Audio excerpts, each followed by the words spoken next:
The night Edmund Hale sealed his gold beneath the cellar floor, thunder rolled like angry drums across the sky. The flickering candlelight painted his face, hollow, trembling, yet fiercely protective. Lydia watched from the doorway, her voice trapped behind fear and sorrow. Thomas, the servant, stood frozen at the top of the cellar stairs, knowing something inhuman was stirring. As Edmund's hands touched the last gleaming coin, the air grew heavy, as if the mansion itself took a breath. What happens when a lie becomes the only truth you live in? Is wealth worth losing your soul or your peace? The final candle died out, and Edmund whispered, "Mine. All mine." In that instant, the gold shimmered unnaturally. A strange whisper echoed from the earth, and a cold wind crawled through the cracks. Somewhere, deep below, something awakened, watching, waiting. Morning came, but the house did not rest. Edmund awoke in his armchair, candle burned to its base, the cellar key clutched in his fist. Lydia's eyes were swollen from crying, yet she spoke nothing of the whispers she had heard. Thomas cleaned the hall, pretending not to notice the faint gold dust near the cellar door. The silence was thick, unnatural, a silence that listened. Each of them carried a question they dared not speak aloud. Did the gold truly stay buried? Or had part of it escaped as the wind moaned through the windows? A low creak echoed from beneath the floorboards, like a sigh from something trapped below. As dusk returned, Lydia found her father staring at the floorboards again. His voice, hoarse and distant, muttered numbers and names only he understood. When she tried to touch his shoulder, he flinched as though struck. "Don't!" he hissed, eyes wide. "It's listening." Lydia stepped back, trembling. The candlelight bent strangely around them, shadows curling inward. Outside, the wind rose, carrying a faint metallic ringing, like coins being dropped one after another into the dark. Later that night, Thomas found water dripping from the ceiling near the cellar. But when he touched it, it wasn't water. It was thick and metallic, shimmering faintly like melted gold. He backed away, heart pounding. The walls seemed to pulse with faint light, following him wherever he went. "Upstairs!" Lydia screamed. He ran to her room, only to find her standing at the window, staring at the courtyard below, where gold-colored mist curled from the ground. The clock struck midnight. Edmund rose suddenly from his chair, eyes unfocused, drawn toward the cellar as though summoned. Lydia and Thomas followed, whispering his name, their footsteps echoing through the hollow halls. When he reached the cellar door, it was already open, though no one had touched it. A cold wind rushed out, carrying the faint chime of coins and a whisper that said his name. Edmund stepped inside, candle trembling in his hand. Behind him, Lydia whispered, "Father, please don't go." He didn't answer. The darkness swallowed him whole. The cellar swallowed Edmund whole. Yet the sound of his steps continued long after he disappeared. Lydia gripped the railing, whispering his name into the dark, her breath shaking. Thomas lifted his lantern and peered down, but what he saw made him recoil. The walls were shimmering with gold dust, shifting like sand in a tide. Somewhere below, Edmund's voice echoed, distant and warped. "It's mine! Don't touch it!" The light in Thomas's lantern flickered, and suddenly the door slammed shut between them. Lydia screamed, pounding against it, but the wood felt alive, pulsing under her hands. The mansion moaned like a wounded beast. That night, greed had found its voice, and it would not be silenced. Inside the cellar, Edmund stood before the buried chest, his mind unraveling. The air shimmered with warmth, but the warmth turned to pain. From the cracks in the floor, the gold began to emerge, not as coins, but as shapes of faces, whispering in voices that carried his own greed back to him. "You hid us," they murmured, "but we were never yours." Edmund fell to his knees, clutching his head, the whispers drilling into his soul. Above him, dust fell, like golden snow. His heart raced with both wonder and terror as the light wrapped around him, forming a ring that pulsed to his heartbeat. He tried to speak, but his words melted into sobs. Upstairs, Lydia and Thomas huddled by the parlor door as strange noises filled the halls, rattling, whispers, and the sound of metal dragging across the floor. The portraits on the walls seemed to watch them, eyes glinting faintly gold. Thomas muttered a prayer, but his voice trembled. Lydia held his arm tightly, whispering, "It's him. He's calling." The air grew colder, and the faint outline of a hand appeared on the other side of the door, pressed from within the wood itself. Lydia gasped, stepping back as the voice of her father echoed through the walls. The gold, once more. Thomas, desperate, ran to the old chapel at the back of the house, a place long abandoned by faith. The air was thick with dust, the crucifix hanging crooked on the wall. He knelt and prayed for the house to be freed, his voice breaking, "Lord, take the gold, take it all." But even there, the curse followed. The candle on the altar burned with a golden flame instead of white, and from beneath the stone floor came a low hum, the same pulse from the cellar. He froze as the crucifix began to tremble, small flakes of gold falling from it like tears. Back in the cellar, Edmund's laughter filled the space, wild, broken, echoing through the house. "It's mine," he screamed, clawing at the dirt, uncovering handfuls of shining coins that burned his palms. The whispers grew louder, surrounding him, overlapping his own voice until it became one with theirs. Upstairs, Lydia fell to her knees, covering her ears as the sound grew unbearable. Then, suddenly, the lights dimmed, the air froze, and the gold glow vanished. Lydia looked toward the cellar door and saw, faintly, her father's silhouette standing in the doorway, eyes glowing like molten coins. The figure in the cellar doorway was no longer the father Lydia knew. Edmund's face had hardened into a mask of gold-lit terror, veins shimmering faintly beneath his skin. He stood still, smiling a hollow smile. "It's safe now," he whispered, voice calm but empty. "No one will ever take it from me." Lydia's tears mixed with fear as she stepped forward, but Thomas grabbed her arm, shaking his head. The air vibrated faintly. Every window in the house rattled in rhythm with Edmund's breathing. The scent of metal filled the hall. From the floorboards, faint trickles of golden dust rose upward like mist. The house was breathing greed, and it began to hum a low, dreadful tune. As night deepened, the mansion's walls began to shift. Paintings tilted, doors creaked open and closed without touch, and every surface seemed to glimmer faintly gold. Lydia lit every candle she could find, but the flames turned golden too, burning slower, quieter, almost alive. "He's changing," Thomas whispered. Lydia found Edmund sitting at the dining table, coins scattered before him like a feast. His fingers caressed them as though they were children.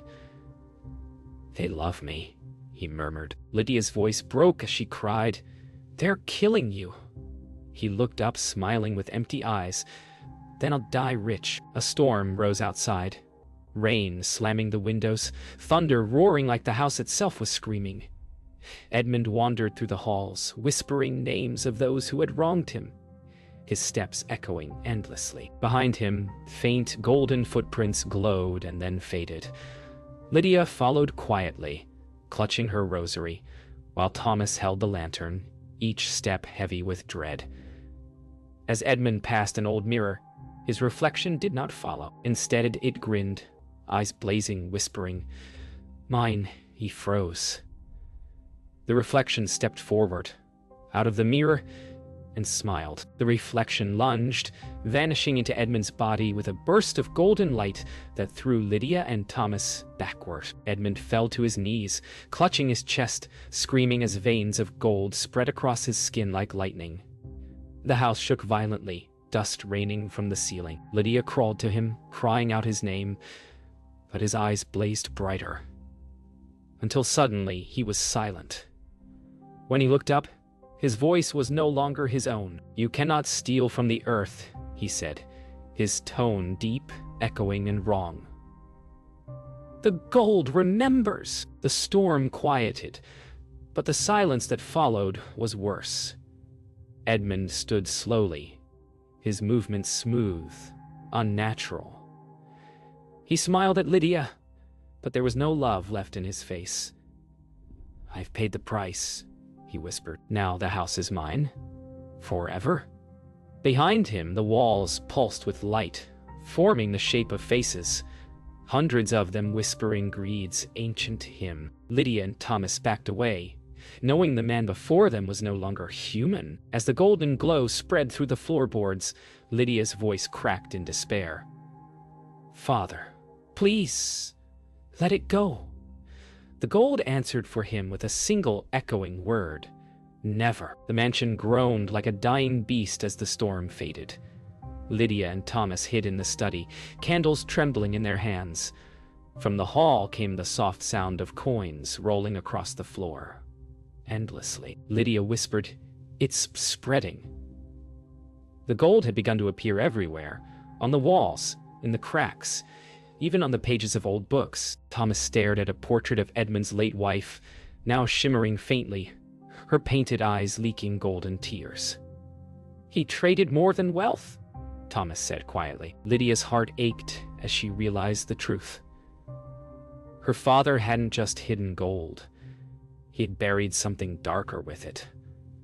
Something that wanted out. In a whispering panic, Lydia searched through her father's desk. Beneath the drawer, she found an old journal wrapped in velvet. Edmund's handwriting, younger and prouder. The pages told of the day he found the hidden coins buried near the chapel grounds, and of a vow he made to never share, "For what I keep is mine by fate." But the last page was smeared with gold and red. "It speaks now." Lydia's breath caught. "He stole it," she said, voice breaking. "He stole cursed gold." Thomas leaned closer, his face pale. "Then we must return it."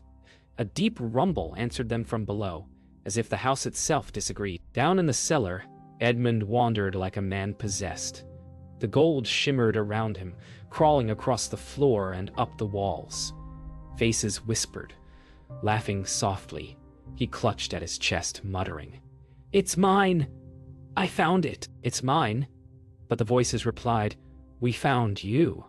His reflection appeared again, dozens of them now, shining in the walls, all smiling with his face. He screamed and struck the ground, but the echoes only multiplied. The curse had taken root in him. Every breath fed it more. Somewhere far above, Lydia's voice echoed faintly through the floors. "Father, stop!" But the gold only laughed. Determined, Lydia took a candle and descended the cellar stairs. Thomas followed, holding a rope of prayer beads and whispering every word he remembered. The door groaned open to reveal a world bathed in golden light. The floor pulsed like a heartbeat, the buried chest glowing beneath layers of dirt. Edmund knelt before it, whispering to the air.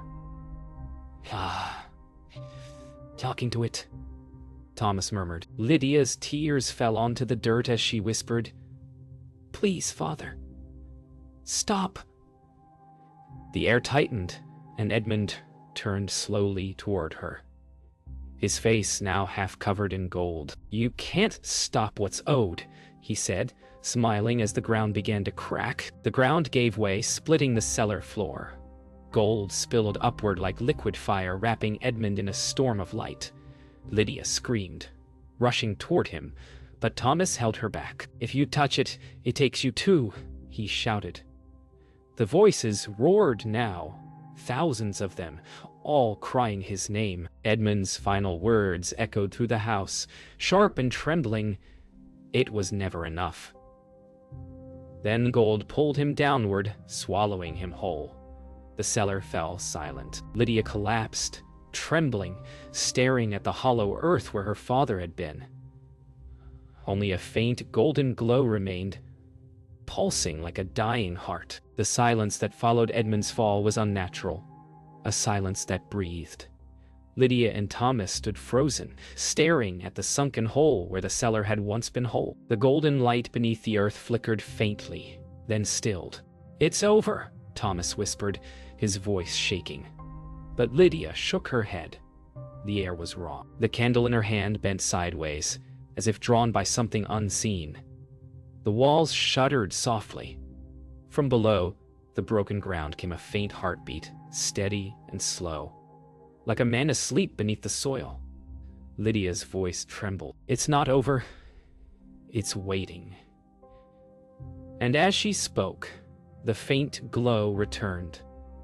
Brighter, pulsing to her words. Lydia refused to leave. "He's trapped down there," she whispered. "Not gone. Trapped." Thomas pleaded with her to go, to let the curse die in silence. But she would not. That night she sat alone by the cellar, whispering prayers for her father's soul. Each word made the air colder. Then came the whisper, soft, tender, familiar. "Lydia." Her blood froze. The voice was her father's. She turned toward the pit, heart hammering as a faint handprint appeared on the floor beside her, golden and trembling. "Help me," the voice said again, closer this time. Her tears fell onto the ground, and where they touched, the gold began to spread. Thomas woke to find Lydia gone. Panic surged through him as he grabbed his lantern and rushed down the hall. The mansion was darker now, its walls faintly breathing, floorboards warm beneath his feet. When he reached the cellar, the light nearly blinded him. Lydia stood in the center, her hands pressed to the dirt, golden light wrapping around her wrists like chains. "He's calling me," she whispered. "I have to free him." Thomas shouted her name, trying to pull her away, but the light flared violently, throwing him back. For a moment, he saw Edmund's face in the glow, eyes open, smiling.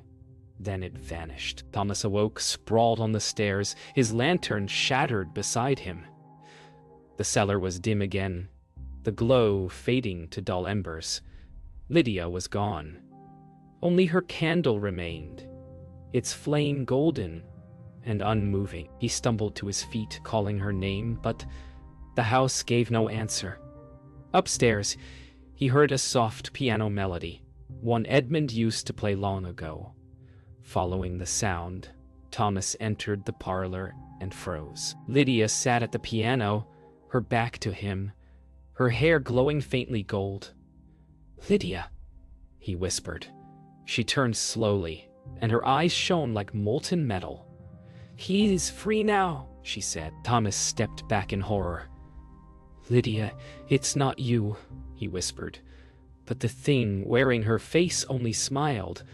"He's part of me now," she said softly. The gold chose. The room trembled as coins began to rain from the ceiling, clattering across the floor in a haunting rhythm. Lydia rose slowly, each step leaving golden footprints behind. "The house has a new keeper," she whispered. Then her voice deepened, Edmund's voice, echoing through the room. "And the price will be the same." The golden light flared once more, swallowing the walls, the furniture, and Thomas's final scream. The storm outside returned with fury, striking the mansion as if heaven itself sought to break the curse. Lightning flashed through the broken windows, revealing the ruin within. Walls veined with gold, floors breathing like living flesh. In the center of the parlor stood Lydia, her body trembling under the glow, consuming her skin. Thomas lay unconscious nearby, his lantern crushed. Inside her mind, two voices battled, her own, soft and pleading, and her father's, cold and certain. "Keep it. It's ours." "No," she whispered aloud, clutching her chest. "Not anymore." But the gold crept higher, crawling across her neck, whispering promises of power. The mansion pulsed with approval. greed had found its heir. Lydia stumbled toward the cellar, drawn by the heartbeat beneath the earth. "If I destroy it," she whispered, "maybe it ends." But her father's voice filled her head, gentle now, almost loving. "You can't destroy what you are." She fell to her knees before the pit, sobbing. The golden mist rose again, wrapping around her arms like a lover's embrace. "You wanted me to be free," she cried, "but you meant me to be you." The light flickered violently.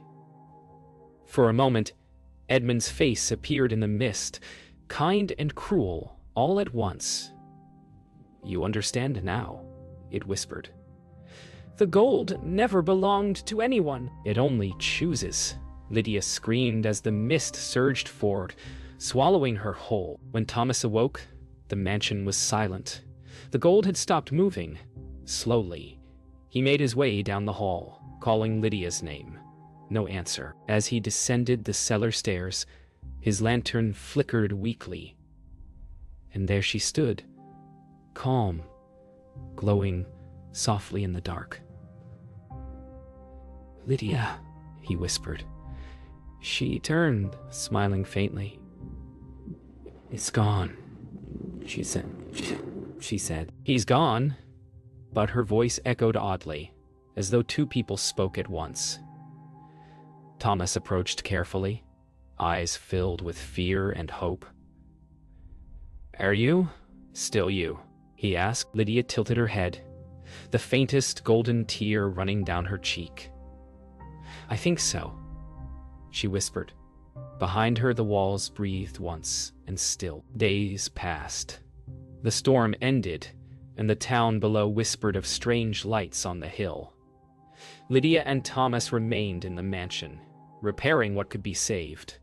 Yet the gold never fully vanished. At night, Lydia heard faint whispers from the walls, not angry now, but mournful, like apologies too late.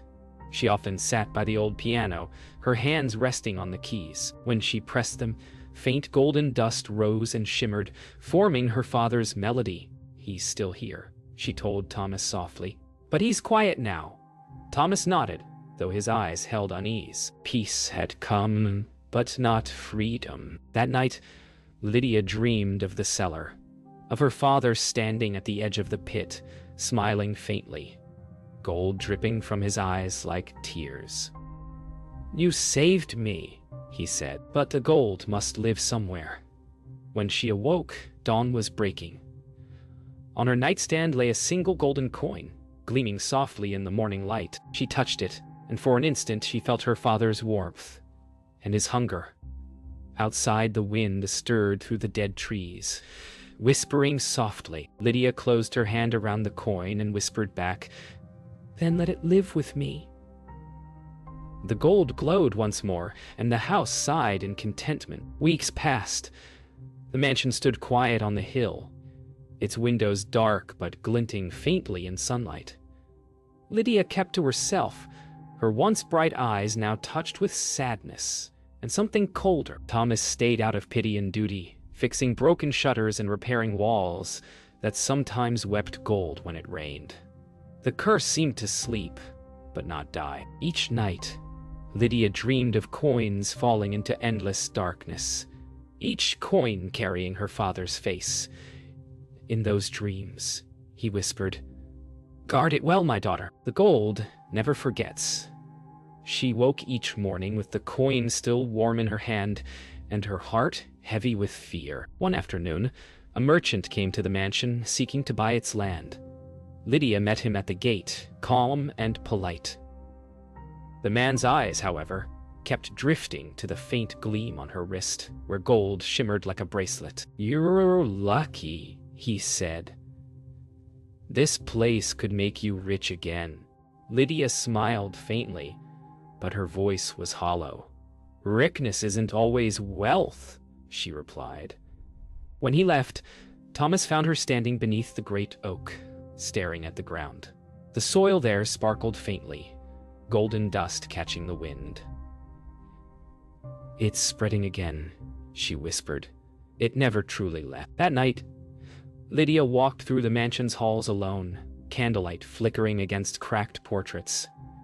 She stopped before her father's study, the door slightly ajar. Inside, the air was thick with warmth. The desk gleamed faintly, and atop it lay the journal she had once read, now clean.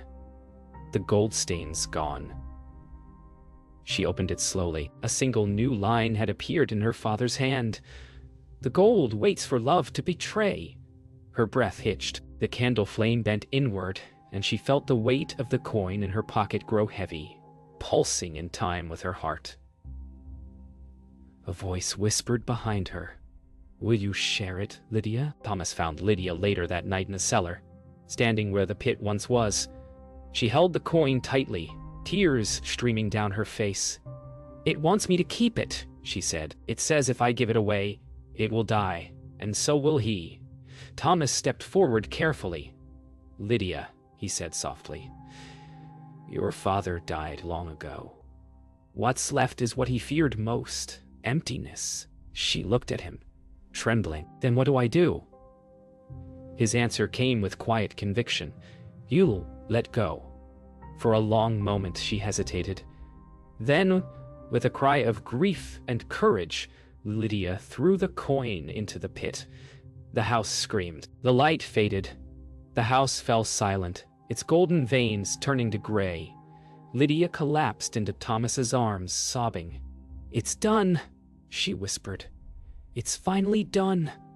For the first time, the mansion felt truly still. Morning light crept through the windows, soft and forgiving. As they stepped outside, the fog lifted from the hill, revealing the first sunrise the house had seen in years. Lydia looked back once more. The mansion stood quiet, beautiful in its decay. "He's free now," she said. Thomas nodded, but as they walked away, a faint glimmer caught her eye. A single coin lying half buried in the earth, untouched by dirt. The gold never forgets.